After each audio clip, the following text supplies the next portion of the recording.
et des ans. Aujourd'hui, je pense que je vais parler un peu de... Je sais pas. C'est possible que je parle en passant de... Je vais commencer même par ça. Je vais commencer par ça. De parler de l'importance des anciens amis. Voilà. Tous ceux qui n'ont que de nouveaux amis dans leur cercle d'amis proches sont en danger et ils sont dangereux. Oui, oui. Ils sont en danger et ils sont dangereux. Je pensais à ça tout à l'heure. Je dis, mais quelqu'un qui a plus de 30 ans sur la terre, puis toutes ses amitiés ont moins de 2 ans, mais c'est un danger pour son pays. C'est un danger pour le pays, pour la nation, pour son quartier. Il y a un problème en fait. Ouais, il y a un problème. Il y a des personnes arrivées à un certain âge. Donc, comme je dis, quand tu dépasses peut-être 25 ans, 30 ans, il y a un certain âge où tu dois pouvoir regarder des personnes et dire non, lui, on se connaît depuis 10 ans, on se connaît depuis 15 ans, on se connaît depuis 20 ans. Il faut au moins ça, tu vois. Quand il n'y en a pas, ce n'est pas toujours parce que les gens sont des problèmes. Les chrétiens qui manquent de sagesse pour les amitiés aiment beaucoup l'histoire de Lot. L'histoire de Lot, la séparation avec Abraham. Beaucoup de chrétiens ont surnommé certains de leurs amis Lot. Non, c'est un voile. Il faut qu'il quitte ma vie. Parce que Lot signifie voile.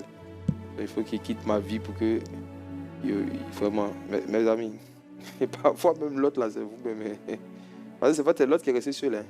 Si vous regardez bien l'histoire, le vrai Lot, c'est lui qui a fini seul.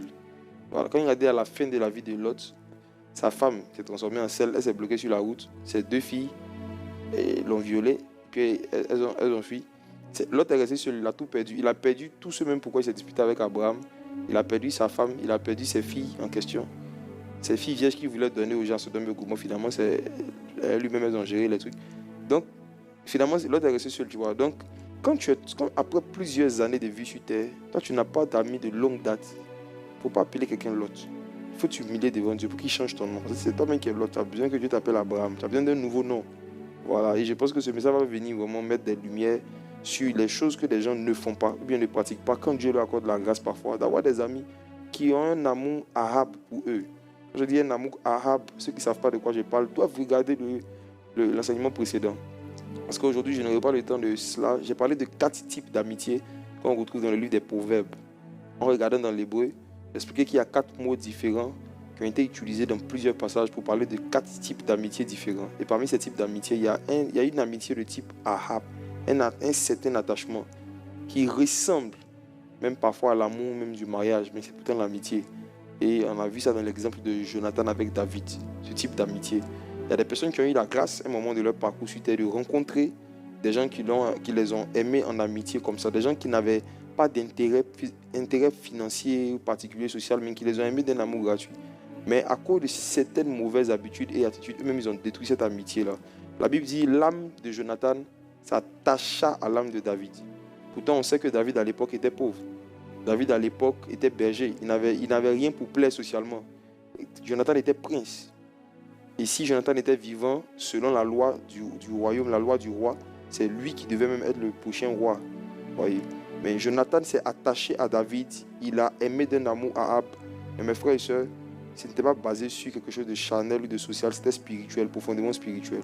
Et il peut arriver que sur notre parcours, Dieu nous fasse la grâce de rencontrer des gens qui se sont attachés à nous, qui nous ont aimés quand on n'était pas populaire, quand on n'avait rien, quand on n'avait ni beauté ni éclat pour attirer les regards. Et ces personnes-là, on doit se battre pour les conserver dans nos vies. Il y a une sagesse à pratiquer pour qu'on puisse toujours les garder et les conserver. Parce que imagine-toi quelqu'un qui t'a aimé quand tu n'avais rien. Qu'est-ce qu'il va te faire quand tu vois quelque chose? Quand tu n'avais rien de particulier à lui donner.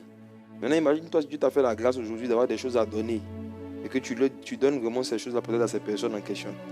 Imagine-toi le niveau en fait de comment tu vas jouir d'un certain niveau d'amour dans l'amitié avec des gens. Donc, j'ai pris le temps la dernière fois d'expliquer quelque chose sur lequel je vais certainement revenir aujourd'hui.